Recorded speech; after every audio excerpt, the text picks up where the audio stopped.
Hey everyone, welcome to IFS. तो dear aspirant, यदि आप टारगेट कर रहे हैं आईटी जैम, गेट बी और स्वेट पीजी 2025 के लिए, आईएफएस आपके लिए लेकर आया है 100 डेज चैलेंज, और जिसका आज हमारा 5वां दिन है, डे 5 100 डेज चैलेंज का। इसमें डेली बेसिस पर हम क्वेश्चंस अपलोड करते हैं आईएफएस की वेबसाइट पर, आईएफएस के ऐप पर। आप जहां मर्जी वहां से सॉल्व कर सकते हैं, और फिर उसके बाद आपके लिए वीडियो सॉल्यूशन हम यहाँ यूट्यूब पर मैं आपको वीडियो के बेसिस पर सॉल्व कर बताता हूँ क्वेश्चंस यहाँ पर। ठीक है, तो आपको सबसे पहले, यदि आप ये वीडियो देख रहे हैं, तो सबसे पहले आई होप आपने ये क्वेश्चन सॉल्व कर लिए होंगे जो हमारे ऐप पर अपलोडेड हैं।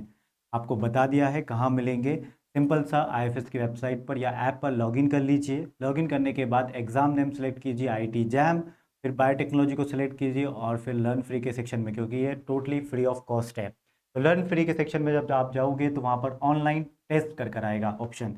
ऑनलाइन टेस्ट को सिलेक्ट कीजिए। ऑनलाइन टेस्ट सेलेक्ट करने के बाद आपको एक स्कॉलरशिप टेस्ट का कॉलम दिखाई देगा। वहाँ पर स्कॉलरशिप टेस्ट के अंदर day 1, day 2, day 3, day 4 and day 5 के क्वेश्चन सारे अपलोडेड हैं डे वाइज। ये 100 डेज तक का चैलेंज है। इसमें डेली बेसिस पर हम क्वेश्चन सॉल्व करते हैं, और आपको पहले सॉल्व करना है, फिर आके वीडियो सॉल्यूशन ज़रूर देखिएगा, क्योंकि आप जो क्वेश्चन प्रैक्टिस कर रहे हैं, ठीक है, आपका आंसर भी आ गया स्टिल, फिर भी देखिए, क्योंकि एक ऑप्शन माइट भी सही है, बाकी के 3 गलत क्यों है ये जानना भी इंपॉर्टेंट है। और सेकंड, उसके साथ साथ यदि आप किसी अप्रोच के थ्रू कर रहे हैं तो मैं दूसरी अप्रोच के थ्रू क्वेश्चन सॉल्व करके बताऊँ, आंसर सेम ही आएगा, नो डाउट।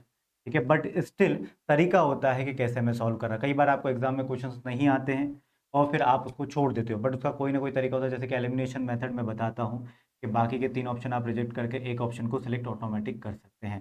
चलिए स्टार्ट करते हैं क्वेश्चन नंबर फर्स्ट से, और आई होप ये आपका सही गया होगा। तो फर्स्ट क्वेश्चन है, what is the main difference between prokaryotic and eukaryotic cell. Main difference क्या है प्रोकैरियोटिक और यूकैरियोटिक सेल में, ये आज का एक क्वेश्चन है। तो यहाँ पर हम देखते हैं प्रोकैरियोटिक सेल में हम मानते हैं, जब से हमने पढ़ा है कि प्रोकैरियोटिक सेल के ऊपर जो न्यूक्लियस होता है उसके सेल के अंदर, उस न्यूक्लियर की न्यूक्लियर मेम्ब्रेन नहीं होती, इसलिए हम डिस्टिंग्विश नहीं कर पाते हैं कि साइटोप्लाज्म के अंदर न्यूक्लियस कहाँ पर है, क्योंकि कोई न्यूक्लियर मेम्ब्रेन प्रेजेंट ही नहीं है वहाँ पर। और इवन जब आप देखोगे, जब आप मॉलिक्यूलर बायोलॉजी पढ़ते हो, तो वहाँ पर ट्रांसक्रिप्शन ट्रांसलेशन में वहाँ पर भी प्रॉब्लम आती है। कैसे? हम यूकेरियोट के अंदर क्या होता है, बोल दिया जाता है कि ट्रांसक्रिप्शन की प्रोसेस कहाँ चलती है, न्यूक्लियस के अंदर। बट ध्यान से सुनिए कि प्रोकैरियोट के अंदर कोई न्यूक्लियर मेम्ब्रेन है ही नहीं, तो डिस्टिंग्विश ही नहीं कर पाते। तो वहाँ साइटोप्लाज्म के अंदर ही दोनों चल रहा है, ट्रांसक्रिप्शन भी और ट्रांसलेशन भी। इसीलिए हम बोलते हैं कि प्रोकैरियोट के अंदर ट्रांसक्रिप्शन और ट्रांसलेशन दोनों एक साथ भी चल सकते हैं। क्यों हमारे अंदर एक साथ क्यों नहीं चल सकते? क्योंकि हमारे अंदर, यूकैरियोट्स के अंदर की मैं बात कर रहा हूँ, तो यूकैरियोट्स के अंदर ट्रांसक्रिप्शन न्यूक्लियस में होता है और ट्रांसलेशन साइटोप्लाज्म में होता है। ठीक है, बट वहां पर कोई न्यूक्लियस है ही नहीं, तो ट्रांसक्रिप्शन ट्रांसलेशन दोनों साथ में भी होते हैं। तो ये एड ऑन में 2 चीजें मैंने आपको बताई, याद रखिएगा। अब क्वेश्चन की तरफ आते हैं। इसमें पूछा गया इन ऑप्शंस में से, ये तो एडिशनल इन्फॉर्मेशन है, इन ऑप्शंस में से कौन सा ऑप्शन करेक्ट है, कि डिफरेंस क्या है प्रोकैरियोटिक और यूकैरियोटिक सेल में। फर्स्ट डिफरेंस यहाँ पर फर्स्ट ऑप्शन है, prokaryotic cell have a nucleus while eukaryotic cell do not have nucleus. ये तो बिल्कुल सरासर रॉन्ग है, क्योंकि न्यूक्लियस नहीं होगा तो जेनेटिक मटेरियल क्या है? Without genetic material, without DNA, without information कोई प्रोटीन बनेगा नहीं, और कोई प्रोटीन बना नहीं तो फंक्शन कैसे परफॉर्म करेगी सेल? ठीक है, तो ये भी नहीं ऑप्शन होगा। सेकंड ऑप्शन देखते हैं, eukaryotic cell have a membrane bound organelle while prokaryotic cell do not. Eukaryotic cell have membrane bound organelle, ये बिल्कुल करेक्ट है। While prokaryotic cell do not have any membrane bound organelle, यानी कि हमारे plasma membrane दोनों के पास है, no doubt, but यहाँ पर हो रही ऑर्गेनेली की बात। ठीक है, तो उन ऑर्गेनेली के पास है ना, प्रोकैरियोटिक ऑर्गेनेल के पास वहाँ पर प्लाज्मा मेम्ब्रेन, मतलब प्लाज्मा मेम्ब्रेन बोले कि ऑर्गेनेली की जो मेम्ब्रेन होती है वो नहीं होती है, हमारे अंदर वो होती है। तो यही मेन डिफरेंस है। बट ऑप्शन नंबर सी भी देखते हैं, prokaryotic cell are generally larger than eukaryotic cell. ऐसा कोई स्टेटमेंट नहीं है कि ज़्यादा लार्जर हो, कहाँ लार्जर भी हो सकते हैं, छोटे भी हो सकते हैं, ऐसा कोई डिफरेंस नज़र नहीं आएगा। यूकैरियोटिक सेल, फोर्थ नंबर का ऑप्शन देखते हैं, eukaryotic cell lack ribosomes while prokaryotic cell have ribosomes. ये तो बिल्कुल गलत है, यदि राइबोसोम नहीं रहेगा तो प्रोटीन कैसे बनेगा?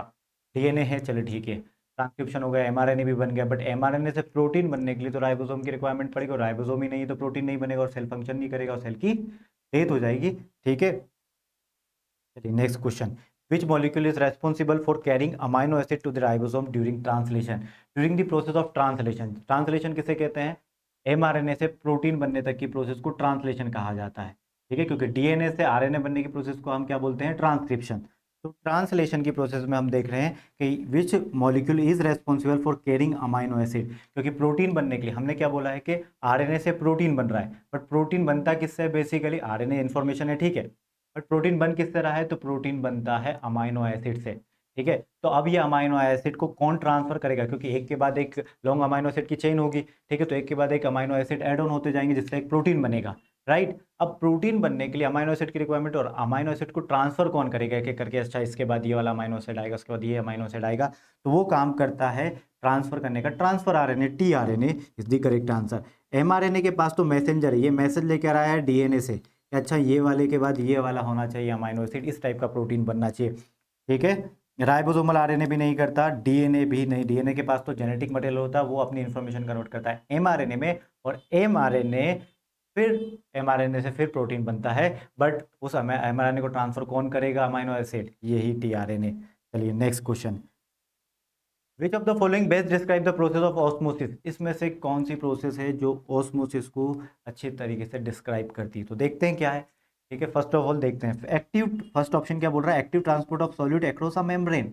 एक्टिव ट्रांसपोर्ट, यहीं पे गलत हो गया, ये एक्टिव ट्रांसपोर्ट होता ही नहीं है, osmosis not the process of active transport. Active में क्या होता है? एनर्जी लगती है, और ऑस्मोसिस में कोई एनर्जी रिक्वायरमेंट नहीं होती है, तो यहाँ पर हम इसको एक्टिव प्रोसेस तो बिल्कुल नहीं बोल सकते। सेकेंड ऑप्शन देखते हैं, पैसिव ट्रांसपोर्ट ऑफ सॉल्यूट, यहाँ पर नहीं, ऑस्मोसिस के अंदर वाटर का ट्रांसपोर्ट होता है, ना कि किसी सॉल्यूट का, ठीक है, तो याद रखिए सॉल्यूट, यहाँ पर ये गलत हो गया। ऑप्शन नंबर सी देखते हैं, diffusion of water across a selective permeable membrane, अब बिल्कुल करेक्ट है, it is the diffusion of water across a selective permeable membrane. Selective permeable membrane का मतलब है यहाँ पर ये प्लाज्मा मेम्ब्रेन की बात कर रहा है, और इसी को ही आप ऑस्मोसिस कहते हैं। एक और वर्डिंग में यहाँ पर बताना चाहूंगा ऑस्मोसिस में, ठीक है, एक और वर्डिंग क्या है यहाँ पर ऑस्मोसिस की? यहाँ पर हम एक और वर्डिंग क्या यूज करते हैं कि transport of water from low solute concentration to high solute concentration, या high solute to low solute concentration.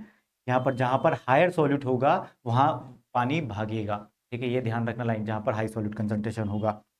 Next देखते हैं, what is the role of spindle fibre during cell division. Cell division के दौरान spindle fibre का क्या role है, ठीक है, तो ड्यूरिंग सेल स्पिंडल फाइबर का क्या रोल है? हमने देखा था स्पिंडल फाइबर सेंट्रोमियर से अटैच होते हैं, और वो फिर पकड़कर क्रोमोसोम को खींचते हैं, ताकि सेल जब डिवाइड होता है तो वहां पर इक्वल क्रोमोसोम आ सके, तो ये सेंट्रोमियर वाला रीजन हो गया, ये डार्क स्पॉट, और इसको पकड़कर खींचेगा कौन? ये स्पिंडल फाइबर ही। तो देखते हैं, to replicate the DNA, replication नहीं, रेप्लिकेशन तो पहले ही हो चुका है, अब अलग अलग करना है, तो ये ऑप्शन तो रॉन्ग है। To attach and to move the chromosome, बिल्कुल सही बात है, अटैच होते हैं और फिर क्रोमोसोम को मूव करते हैं, ये बिल्कुल करेक्ट है। Option number C, to form the cell membrane, नहीं, सेल मेम्ब्रेन फॉर्म नहीं करते हैं, तो ये भी ऑप्शन रॉन्ग हो जाएगा। To produce energy for the cell, नहीं, एनर्जी प्रोडक्शन का काम तो माइटोकॉन्ड्रिया करता है, ना कि कोई स्पिंडल फाइबर, तो ये भी रॉन्ग ऑप्शन है। लास्ट क्वेश्चन है, which structure is found in plant cell but not in animal cell, इनमें से कौन सा स्ट्रक्चर प्लांट सेल में मिलता है बट एनिमल सेल में नहीं मिलता हो?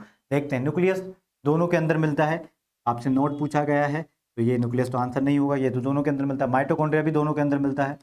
Chloroplast is the correct answer, और राइबोसोम यहाँ पर दोनों के अंदर मिलता है, इसलिए राइबोसोम रॉन्ग होगा। क्लोरोप्लास्ट हमारे अंदर मिलता तो हम भी फोटोसिंथेसिस कर रहे होते अभी तक, ठीक है, बट ऐसा पॉसिबल नहीं है।